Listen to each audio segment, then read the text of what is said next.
Hi అండి. ఈరోజు నేను ఈజీ వేలో రాగి సంగటి ఎలా చేసుకోవాలో ఇప్పుడు నేను మీకు చూపిస్తాను. ఒకసారి చూడండి. వంట చేత కాని వాళ్ళు కూడా చాలా ఈజీగా చేసుకోవచ్చు.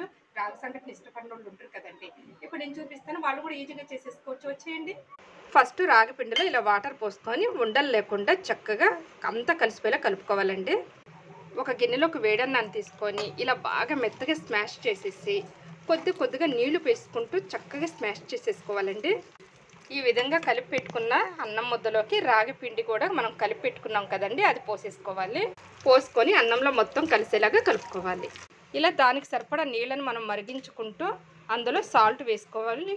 ఆ తర్వాత కలిపి పెట్టుకున్న రాగి పిండి అన్నాన్ని వేసుకోవాలి. మంటని సిమ్లో పెట్టుకొని ఇలా ఒక పప్పు గుత్తుతో వేనిపేసుకోవాలి.